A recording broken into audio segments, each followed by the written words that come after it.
ಗೌತಮ್ ಗಂಭೀರ್ ಅವರು ಅವರ ಕೋಚಿಂಗ್ ನಲ್ಲಿ ಯಾಕೆ ಫೇಲ್ ಆದ್ರು ಅಂತ ನಿಮಗೆ ಗೊತ್ತಾ? ನಾನು ಹೇಳ್ತೀನಿ 2 ರೀಸನ್ಸ್ ಪೂರ್ತಿಯಾಗಿ ನೋಡಿ. Number 1, no proper lineups for each match ಗುರು. ಅದೇನಂದ್ರೆ ಸ್ನೇಹಿತರೆ, ಈಗ ಸ್ಟಾರ್ಟಿಂಗ್ ಐರ್ಲೆಂಡ್ T20 ಇಂದ ಸ್ಟಾರ್ಟ್ ಆಯಿತು, ಅಲ್ಲಿಂದ ಹಿಡಿದು ಇಂಗ್ಲೆಂಡ್ ODI ಮ್ಯಾಚ್ ತನಕ ಟೋಟಲ್ 10 ಮ್ಯಾಚಸ್ ನಲ್ಲಿ ನೀವು ಯಾವ್ದಾದ್ರು ಸಿಂಗಲ್ ಮ್ಯಾಚಸ್ ತಗೊಳ್ಳಿ, one after the other, each and every match ಗೆ ಲೈನ್ ಅಪ್ಸ್ ಚೇಂಜ್ ಮಾಡ್ತಾನೆ ಇದ್ರು. ಪ್ರಾಪರ್ ಒಂದು ಫಾರ್ಮೆಟ್ ಎಲ್ಲ ಲೈನ್ ಅಪ್ಸ್ ಹೆಂಗಿರ್ಬೇಕಂತ, ಅದು ಫಸ್ಟ್ ಮಿಸ್ಟೇಕ್ ಅಂತ ನನ್ಗನ್ಸುತ್ತೆ. ಮತ್ತೆ ಸೆಕೆಂಡ್ ಲೈನ್ ಅಪ್ಸ್ ಆಯ್ತಲ್ವಾ, ಸೆಕೆಂಡ್ ಪಾಯಿಂಟ್ ಏನಂದ್ರೆ no proper order of the batsman ಅಂತಾನೆ ಹೇಳ್ಬೋದು. ಅಂದ್ರೆ ಗುರು, ಈಗ ಸಪೋಸ್ ಮಾಡ್ರಿ 4th ಪೊಸಿಷನ್ ಅಲ್ಲಿ ಶ್ರೇಯಸ್ ಅಯ್ಯರ್ ಆಡ್ಬೇಕು ಬ್ಯಾಟಿಂಗ್ ಅಲ್ವಾ, ಬಟ್ ಆ ಪೊಸಿಷನ್ ಅಲ್ಲಿ ಇಶಾನ್ ಕಿಶನ್ ಕಳಿಸ್ತಾರೆ, ಅಲ್ಲಿ ಫ್ಲಾಪ್ ಆಗುತ್ತೆ ಟೀಮ್.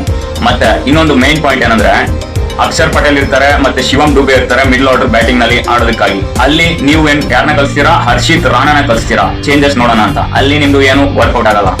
ಮತ್ತೆ ಮೂರನೇದು ನೋಡೋಕಾದ್ರೆ KL ರಾಹುಲ್ ನ ಮತ್ತೆ ಆಡಿಸ್ತೀರಾ ಮತ್ತೆ ಡ್ರಾಪ್ ಮಾಡ್ತೀರಾ. ಇದು ಯಾಕೆ? ಒಬ್ಬ ಬ್ಯಾಟ್ಸ್ಮನ್ ಮೇಲೆ ಕಾನ್ಫಿಡೆಂಟ್ ಬೇಕಂದ್ರೆ, ನಂಬಿಕೆ ಇರ್ಬೇಕಂದ್ರೆ ಅಟ್ಲೀಸ್ಟ್ ಒಂದು 2 to 3 ಮ್ಯಾಚಸ್ ಕಂಟಿನ್ಯೂಸ್ ಆಗಿ ಆಡಿಸ್ಬೇಕಲ್ವಾ ಗುರು. KL ರಾಹುಲ್ ಅಂತ ಬ್ಯಾಟ್ಸ್ಮನ್ ನಮ್ಮ ಇಂಡಿಯಾಗೆ ಸಿಗೋದೇ ಇಲ್ಲ.